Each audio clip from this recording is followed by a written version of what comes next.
I'm the CEO of a company called Sequence. And what I'm going to talk about today is a process I went through a few years ago when I was asked to crowdsource the name of a company that was being created, a Spinoff, a $300 million a year company. So I've kind of run the gamut. I've been in charge of strategy, marketing, sales, product management, product development. I've been in general management. I've been on the consultant side of the table and also on the client side of the table. And in fact, the company that I now run, Sequence, I was originally their client a few years ago, actually, when I was running this project.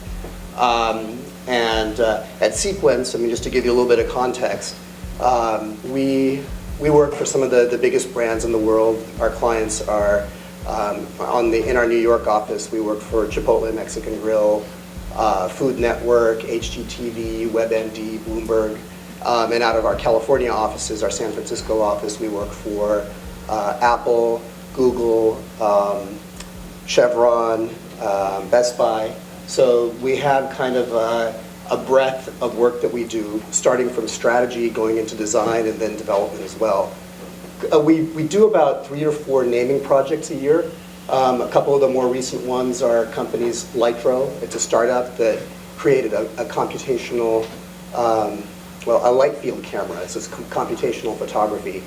And another client that we named about a year and a half ago was Neon Alley, the first 24-hour anime network. But anyway, the reason that I'm here to talk is about this specific effort that I went through a few years ago when I was actually a Sequence client. At the time, I was with Flextronics, one of the world's largest contract manufacturers, and Flextronics had gone through an acquisition spree and had acquired 8 different entities, 7 software companies, 5 of them in India, 1 in Ukraine, 1 in South Africa, and the innovation firm Frog Design, and decided after all of these acquisitions that maybe it made more sense to have these companies all live as a separate company and not within Flextronics. So I was part of that small team, the small executive team chartered with figure out how to make this spin-off happen. The companies had only been owned by Flextronics for a few months, and a few months to a year, and they decided to sell the companies to KKR, the private equity firm based here and also in the Bay Area, and Sequoia Capital, one of the more well-known venture capital firms. And kind of the ask from the CEO and the CFO of this new entity was, we need a new name and a brand really fast. So what did that mean? They said that we might be launching in as quickly as 4 months, which meant that I had to get a name locked down within a month so that the signage, branding, a new identity, collateral systems, all of these things could actually be ready to go live in 4 months on a global basis. So the company had 6,700 employees in 13 countries. We had customers in 40 different countries. The core company itself, though it included Frog Design, which had been around for a long time and continues to do phenomenal work, the core company was focused on all forms of software used in communications devices. Everything from routers and switches in the core network all the way to multimedia software that lived on a smartphone so that you could actually capture video and photos.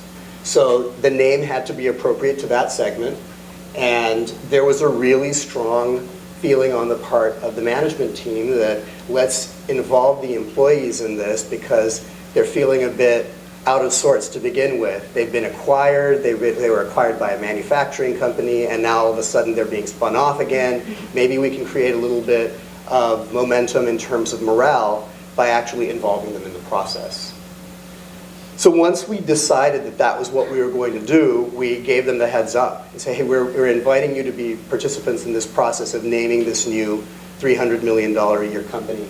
And so it was kind of the equivalent of the save the date. We didn't know all of the details, but we said, hey, start thinking about what the name of this company might be. And then we also set it up, we let people know that there would be a range of prizes. LCD TVs and a variety of other things for the people who, certainly for the winner, and then also for the other top names. So we spent the first week, we used a web app to collect names. And what we did, this is an important part of the process, was actually framing things to reduce the amount of work for the people who would have to go through the process. We said there was a maximum of 3 submissions per employee in terms of names. And names could not be longer than 3 syllables in length. And domains had to be available or parked. So even if someone had the domain, it wasn't being used, and it was parked. And we didn't go into like a laborious process of explaining how trademark worked, but we said sound-alikes weren't allowed. So you couldn't come in and say, let's do Intel with 2 L's at the end. That wouldn't fly. So within a week, we actually gathered 2,100 names. Out of that 2,100 names, I would say that we got maybe 10% were decent, 5% were usable, and then when we really got down to what was the number that actually we could look at it and say, yeah, that's a name we could live with, that was probably down to like 2.5%. So there were like 50 names. So an important part of this was we involved our IP firm along the way, because we knew this had to be a global process. So even though they weren't doing heavy lifting, they were providing consultative guidance around, okay, these are the things that you need to be thinking about. And then Sequence, from a creative perspective, we would run them through the sanity check of, okay, are we eliminating a name here that actually has some strength or not? And that was, again, when I was a client. So I would go to them and say, here's a short list, what do you think? So my marketing team ended up coming up with a short list of 50 viable candidates. So if there's and you'll get this on the takeaway slide, if there was actually a part of the process that was really, really beneficial from a time and efficiency standpoint, it was actually crowdsourcing the judging from employees as well. And that was, we methodically, so I went to each of the regions and countries and said, provide me with a name of a potential judge who has, who is somewhat international in outlook, has excellent English and also native language skills of whatever region they're in. And we set it up so that no one knew who the other judges were. So we managed that process centrally so that it was all very independent, as objective as we could make it, judging. What this did is, like, typically when you go through a naming process, you go through the creative process, and then you run it through these various filters of, like, is it appropriate in various geographies or not?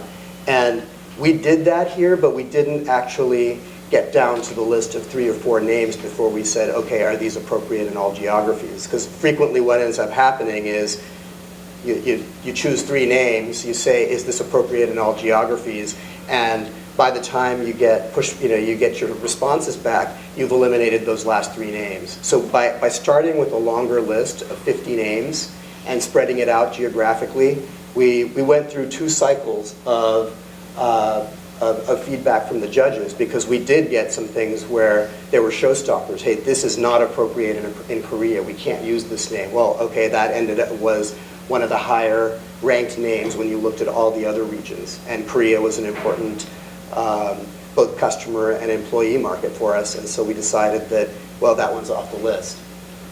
So that was a really important part of speeding up the process, because typically that ends up being a roadblock if you're trying to move quickly. So what we ended up with was a short list, a truly short list of 10 very viable name candidates.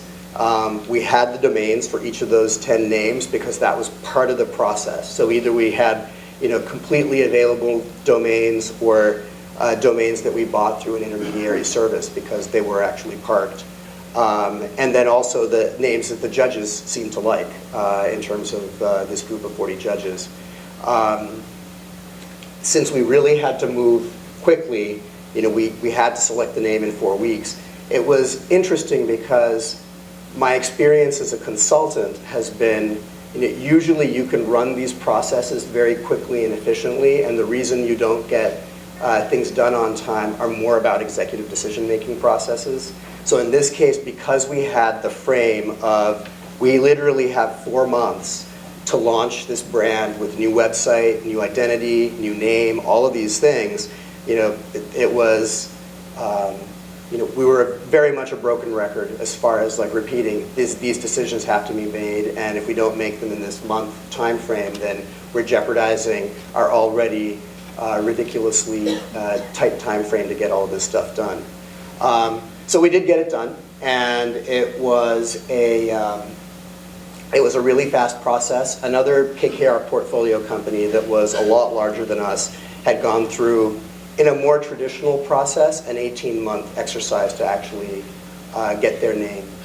They came up with their shortlist with an external branding consultant, and then took that to over 120 different countries to see if it would, these 2 or 3 names that they had come up with would fly, and it just is a much more time-consuming and laborious process. So takeaways. The fact that we had 6,700 employees gave us some real advantages in terms of, in a week, we ended up with 2,100 submissions in terms of name candidates.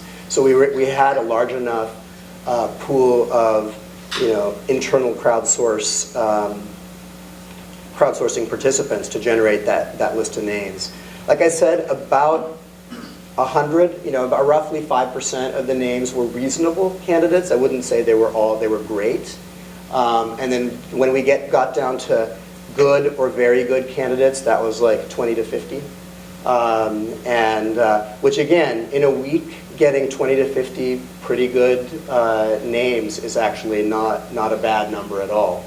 And by crowdsourcing the judging, we were really able to speed up the process, make it much more efficient than had we done it traditionally.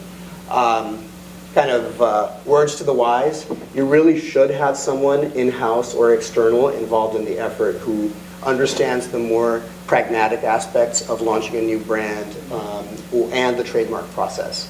If we hadn't had that, I think we would have had a much more, it would have taken more time, because we would have gotten less qualified and sort of directed contributions in terms of that initial 2,100 submissions, and I think it would have been a lot more work for the marketing team to sift, separate the wheat from the chaff as far as kind of what the various contributions were. And I think the last thing to also understand is my executive team was excited, or at least happy. They were willing to run this as a traditional process. It was really as important to them about morale as it was the creation of the name itself. It was including the employees in the process. But naming projects can run from, with an agency, can run, I would say, on the low, lean and mean side, $50,000, $60,000, up to, you go to some of the larger, more traditional naming specialists, those are $250,000 to $500,000 programs. So the executive team was happy that I wasn't showing up with the $500,000 price tag, but the flip side is, when we actually calculated the numbers and made some assumptions about 2,100 submissions, how much time did they put in, each employee, how much time was required by the judging team, and then how much time was required by the marketing team and the executive team, it still was, in terms of internal cost, it was probably a $35,000 to $50,000 project. It was just, those were implicit costs and not out-of-pocket costs. So to do it right, it still requires effort and time. It's just that you're not writing a check to somebody.